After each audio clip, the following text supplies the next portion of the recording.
Hello friends, एक बार फिर आप सभी का स्वागत है आपके अपने यूट्यूब चैनल RJIT एकेडमी में।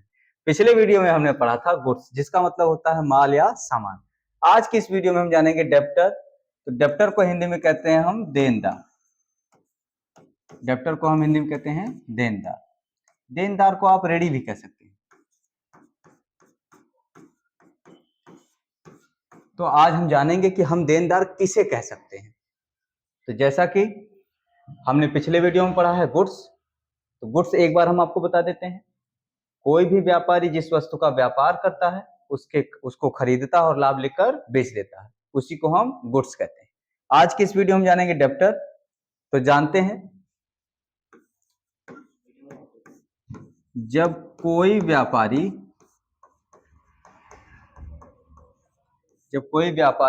या ग्राहक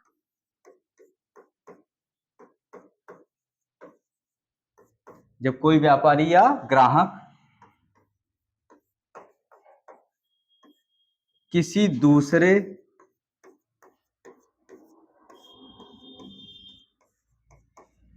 व्यापारी या ग्राहक को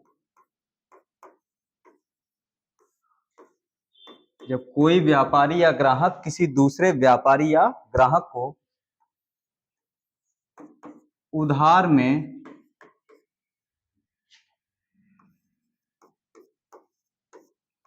कोई माल या सेवा देता है, उधार में कोई माल या सेवा देता है,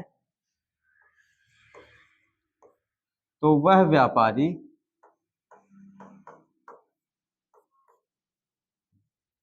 जिसने उधार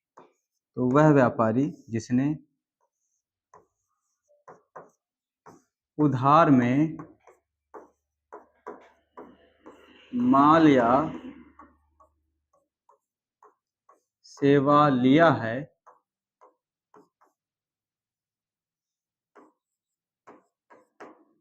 माल या सेवा लिया है,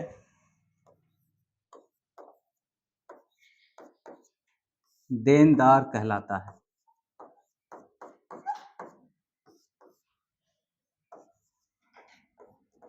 जैसा कि आप यहां देख पा रहे हैं, जब कोई व्यापारी या ग्राहक किसी दूसरे व्यापारी या ग्राहक को उधार में कोई माल या सेवा देता है, तो वह व्यापारी जिसने उधार में माल या सेवा लिया है देनदार कहलाता है। किसका? जिसने उसे उधार में दिया है। अब जैसे यहां आप देख पा रहे हैं, एज एग्जांपल हम देख सकते हैं,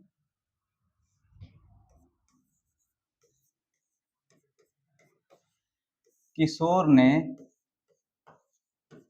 श्याम को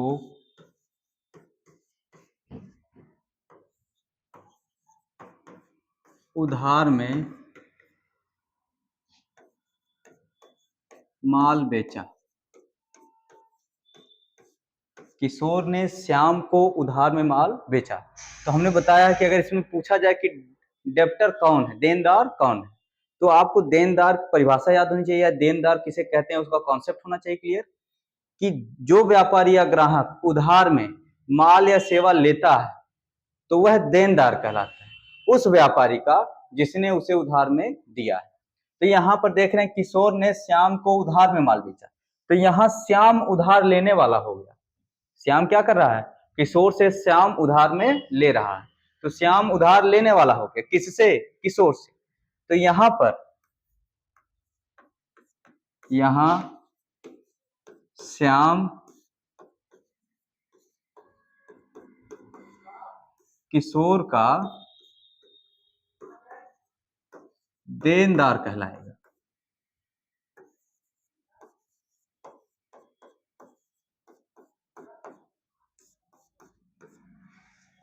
यहां श्याम किशोर का देनदार कहलाएगा। क्यों? क्योंकि यहां पर श्याम ने किशोर से उधार में माल खरीदा है। तो आपने देखा है कि जब कोई व्यापारी या ग्राहक किसी दूसरे व्यापारी या ग्राहक से उधार में माल या सेवा लेता है, तो वह व्यापारी जिसने उधार में माल या सेवा लिया है देनदार कहलाता है, जिसने उधार में दिया है। यानी हम देनदार कहलाएंगे उसके जिससे हमने उधार में लिया है। वही आप एग्जाम्पल के रूप में पा रहे हैं किशोर ने श्याम को उधार में माल बेचा। तो यहाँ पर देनदार कौन है? जो उधार लिया, उधार कौन लिया है? श्याम। और किससे लिया है? किशोर से। तो श्याम देनदार कहलाएगा, लेकिन किसका? जिससे उधार लिया है। तो किससे लिया है? किशोर से। तो यहाँ लिखा गया, आपको समझाया गया कि यहाँ श्याम किशोर का देनदार कहलाएगा। श्याम देनदार है, लेकिन किसका? किशोर का। साथ ही एक चीज और जान लीजिए कि जब कोई व्यापारी या ग्राहक किसी दूसरे व्यापारी या ग्राहक को उधार में माल या सेवा देता है, तो माल तो हम समझ रहे हैं सामान, सेवा कौन सी हम खरीदते और बेचते हैं? कई बार आपसे कोई पूछ ले, सामान तो जान रहे हैं कि सामान खरीदते हैं और बेचते हैं, सेवा कौन सी हम खरीदते बेचते हैं? तो आप वहां पे कंफ्यूज हो जाएंगे, सोचने लगेंगे कि ये तो बताया ही नहीं गया है। तो आप ध्यान देंगे कि कुछ वस्तुओं को हम खरीदते और बेचते हैं, लेकिन कुछ सेवाओं को हम खरीदते बेचते हैं। जैसे शादी विवाह होता है, तो जो टेंट हाउस वाले होते हैं वो टेंट बेचते नहीं हैं आपको, बस टेंट की सुविधा देते हैं। जो लाइट हाउस वाले होते हैं वो जनरेटर आपको बेचते नहीं, आप जनरेटर खरीदते नहीं, बस उसकी सुविधा लेते हैं। ऐसे ही जब हम किसी मार्केट से ज्यादा सामान खरीद लेते हैं और वहां से हमको लाना होता है, ऑटो में, पिकअप में या और किसी चीज में, तो हम उस ऑटो या पिकअप को खरीदते नहीं हैं, उसकी सुविधा लेते हैं। तो ये सब सुविधा है, उसी को हम यहाँ पे कहते हैं सेवा। तो आपने जान लिया कि डेब्टर क्या होता है। अब आगे हम जानते हैं क्रेडिटर। आगे हम जानेंगे क्रेडिटर। क्रेडिटर को हिंदी में कहते हैं लेनदार, या धनी भी आप कह सकते हैं, लेनदार या धनी। अब ये क्या होता है, इसको जानेंगे। जब कोई व्यापारी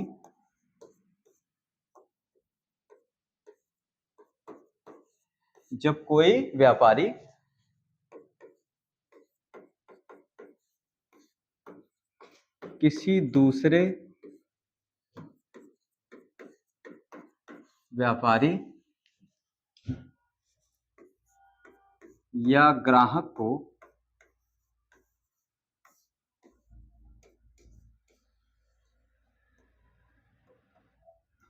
उधार में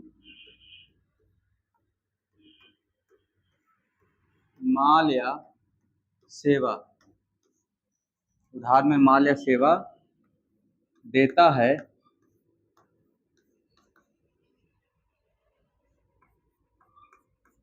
तो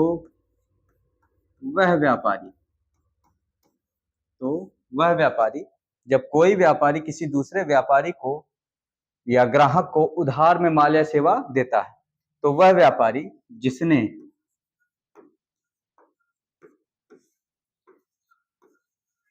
उधार में माल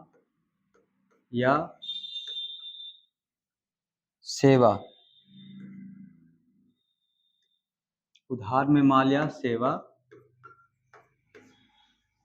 दिया है,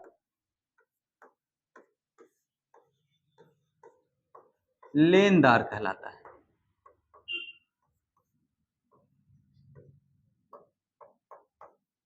लेनदार कहलाता है। जैसा कि आप देख पा रहे हैं, जब कोई व्यापारी किसी दूसरे व्यापारी या ग्राहक को उधार में कोई माल या सेवा देता है, तो वह व्यापारी जिसने उधार में माल या सेवा दिया है वह लेनदार कहलाता है। जो उधार देने वाला है वो लेनदार कहलाएगा, और जो उधार लेने वाला है वो देनदार कहलाएगा। अब जैसे यहाँ आप देख पा रहे हैं, किशोर ने श्याम को उधार में माल बेचा, तो यहाँ श्याम किशोर का देनदार कहलाएगा। यहाँ श्याम किशोर का देनदार कहलाएगा। तो किशोर क्या कहलाएगा? और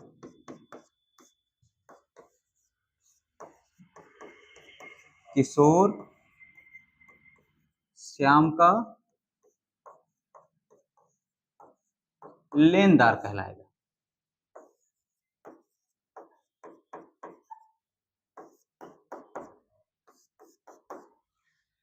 तो किशोर ने श्याम को उधार में माल बेचा, तो हमने पढ़ लिया आज की वीडियो में, आज के इस आपके वीडियो में, कि डेब्टर क्या होता है, क्रेडिटर। तो डेब्टर में आपने जान लिया कि जब कोई व्यापारी किसी दूसरे व्यापारी से उधार में माल या सेवा लेता है तो उसे हम डेब्टर कहेंगे, और जो देता है उसे क्रेडिटर। तो आप एक एग्जांपल के रूप में देख सकते हैं, किशोर ने श्याम को उधार में माल बेचा। तो कौन बेच रहा है? किशोर। किसको बेच रहा है? श्याम को। तो श्याम उधार लेने वाला हो गया और किशोर उधार देने वाला। तो यहाँ श्याम किशोर का देनदार कहलाए और वहीं किशोर श्याम का लेनदार कहलाए। तो हमने जान लिया डेब्टर और क्रेडिटर। अब आगे हम जानते हैं रिवेन्यू। आगे हम जानेंगे रिवेन्यू, इसे हिंदी में कहते हैं आगम, अकाउंटिंग भाषा में, या आय भी कह सकते हैं। रिवेन्यू को हम कहते हैं आगम या आय। अब इसे किसे हम कह सकते हैं रिवेन्यू? तो आप कहेंगे व्यापार में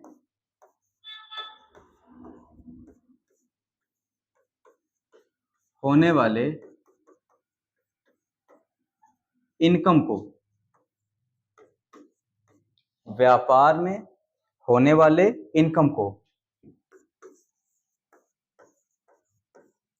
रिवेन्यू कहते हैं। व्यापार में होने वाले इनकम को रिवेन्यू कहते हैं। तो आप बताएंगे कि व्यापार में जो इनकम होता है उसे रिवेन्यू कहते हैं। अब व्यापार में इनकम होता कैसे है? जैसे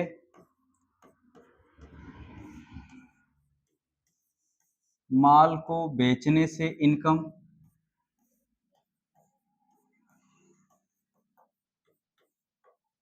माल को बेचने से इनकम, रेंट की प्राप्ति,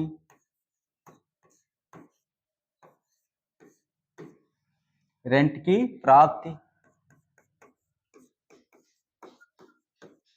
इंटरेस्ट की प्राप्ति,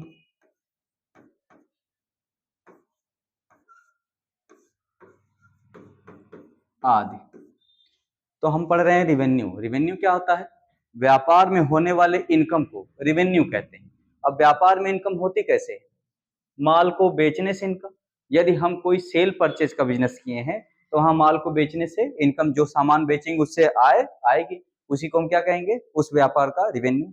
फिर लिखे रेंट की प्राप्ति, किराया। अगर हम कोई सर्विस देने वाला व्यापार किए, जैसे ट्रांसपोर्ट एजेंसी हमारी है, हम वाहनों को अवेलेबल करवाते हैं एक स्थान से दूसरे स्थान पर माल को ढोने के लिए, जैसे हमारा ट्रक हो गया, बहुत सारे फोर व्हीलर्स हो गए, उसकी सेवा हम देते हैं, बेचते नहीं है फोर व्हीलर, बस उसकी सेवा। तो वहां पर उन वाहनों का जो किराया आएगा वही हमारे लिए आय होगा। तो यहाँ पे है रेंट की प्राप्ति। इंटरेस्ट की प्राप्ति, जैसे हम कोई फाइनेंशियल बिजनेस चलाते हैं, जैसे बैंक हो गया प्राइवेट हमारा, तो बैंक के पास आय कहाँ से आती है? ब्याज से। बैंक बड़ी बड़ी कंपनियों को भारी ब्याज पर लोन देता है, तो उस लोन पर जो ब्याज आता है वही उस बैंक के लिए आय होता है। तो आपने पढ़ लिया रिवेन्यू। तो व्यापार में होने वाले इनकम को हम रिवेन्यू कहते हैं। अब वो इनकम के कई स्रोत हो सकते हैं, जैसे माल को बेचने से इनकम, रेंट की प्राप्ति और इंटरेस्ट की प्राप्ति। यह तय होता है कि आपका व्यापार क्या है, यह तय करता है कि आपका व्यापार क्या है। अगर आप वस्तुओं का सेल परचेज करते हैं तो वहां सेल आपका हो जाएगा, अगर सेवा आप बेचते हैं तो वहां रेंट की प्राप्ति हो जाएगी, और अगर फाइनेंशियल आप बिजनेस करते हैं, पैसा देते हैं और इंटरेस्ट लेते हैं, तो वहां पे आपका इंटरेस्ट की प्राप्ति। इसके आगे हम जानेंगे कॉस्ट। इसके आगे हम जानेंगे कॉस्ट, जिसको हम कहते हैं लागत, जिसको हम कहते हैं लागत। लागत क्या है तो आप जानेंगे, लागत वह राशि होती है, लागत वह राशि होती है, लागत वह राशि होती है जो किसी माल के क्रय या, लागत वह राशि होती है जो किसी माल के क्रय या माल के तैयार करने पर, या माल के तैयार करने के लिए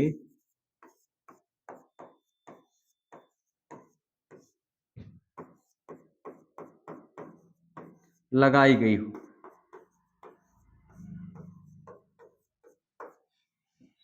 लागत कहलाती है।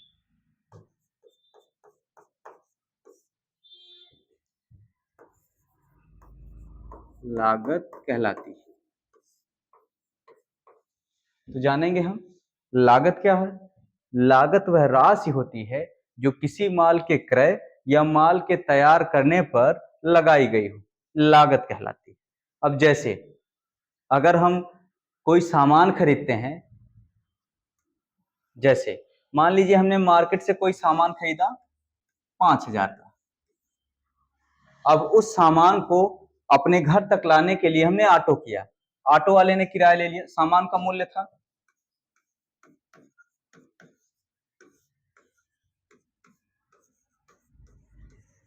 सामान का मूल्य आपका 5,000 प्लस रेंट हो गया इस पर 500, तो घर तक आने पे क्या हो गया 5,500। यानी इस वस्तु को, जो 5,000 की वस्तु हो, उसे अपने घर तक लाने में उस हमारा खर्चा हो गया 5,500 उस वस्तु पर। तो अब हमारे घर पे या हमारे दुकान पे आने के बाद जो 5,000 की वस्तु कितने में पड़ गई हमको 5,500, तो हमारे दुकान पर इसका लागत मूल्य हो गया 5,500। अब अगर हम इसको बेचेंगे तो 5,000 पे प्लस करके नहीं बेचेंगे, 5,500 पे ऐड करके बेचेंगे। अगर मान लीजिए हम सामान खरीद के नहीं बनाते हैं, जैसे मान लीजिए हमारा फर्नीचर का काम हो गया, तो अगर हमें एक चेयर बनानी है, तो अगर कुर्सी बनानी है, क्या बनानी है कुर्सी। अब कुर्सी की जो लकड़ी है, लकड़ी हम खरीद के लाए 300 रुपए में, लकड़ी हम खरीद के लाए 300 रुपए में, और बनाने का जो मिस्त्री है उसने बनाने के लिए मजदूरी ली 200। एक कुर्सी के लिए लकड़ी लगी 300 की और उसे मिस्त्री ने बनाने के लिए लिया 200, तो 300 रुपए हमने खरीद लकड़ी के लिए लाए और 200 रुपए क्या दे दिए बनाने के लिए, तो हमारी एक कुर्सी बन के तैयार हुई 500 रुपए। तो अब हमारे उस कुर्सी का जो मूल्य होगा, लागत मूल्य यानी बनाने में खर्चा होगा, वो हुआ 500। तो अब ये 500 पर हम अपना प्रॉफिट ऐड करके तब बेचते हैं, तो इसी को हम कहते हैं लागत। लागत वह राशि होती है जो किसी माल के क्रय करने पर, खरीदने पर या माल के तैयार करने पर खर्च की गई हो, उसी को हम कहते हैं लागत। जैसा कि यहाँ आप देख पा रहे हैं, हमने 5,000 का कोई वस्तु लिया और उसे घर तक या व्यापार तक या बिजनेस तक लाने के लिए 500 रुपए क्या दे दिया किराया, तो उस वस्तु का मूल्य हमारे लिए क्या हो गया 5,500। अब अगर इस वस्तु को हम बेचेंगे लाभ कमाने के लिए, तो 5,500 पे प्लस करके, ये तो हो गया खरीदने पर जो पैसा लगा। साथ ही अगर हम माल खरीदते नहीं, अपने ही यहाँ तैयार करवाते हैं और उसको बेचते हैं, तो उसे क्या कहेंगे हम, वहां पर लागत क्या होगा। तो जैसा कि हम आपको बताएं कि यदि हम फर्नीचर का बिजनेस करते हैं और हम कुर्सी बना के बेचते हैं, तो हमने लकड़ी ली 300 रुपए की और उसे बनाने के लिए मिस्त्री को दिया 200, तो हमारी चेयर बन के तैयार हुई। तो चेयर को बनाने में कितना धनराशि खर्चा हो गया हमारा 500, यह 500 उस चेयर का लागत मूल्य होगा। कुर्सी का लागत मूल्य क्या हो गया 500, कुर्सी का लागत मूल्य, कुर्सी का लागत मूल्य हो गया 500। अब हम अगर उस चेयर को बेचेंगे, कुर्सी को बेचेंगे, तो 500 में प्लस करके बेचेंगे। तो आज की इस वीडियो में जाना हमने डेब्टर, क्रेडिटर, रेवेन्यू और कॉस्ट। पिछले वीडियो को ज्यादा से ज्यादा सपोर्ट करने के लिए आप लोगों का बहुत बहुत धन्यवाद। आप लोगों ने अकाउंटिंग के वीडियो को बहुत ज्यादा सपोर्ट किया है। ऐसे ही हम आशा करते हैं आप और भी वीडियो को सपोर्ट करते रहेंगे। जल्द ही हम आपको टैली में प्रैक्टिकल के कई सारे वीडियो उपलब्ध कराएंगे, और ऐसे ही आप इस चैनल को सपोर्ट करते रहिए। ज्यादा से ज्यादा शेयर करिए, लाइक करिए, सब्सक्राइब करिए। धन्यवाद।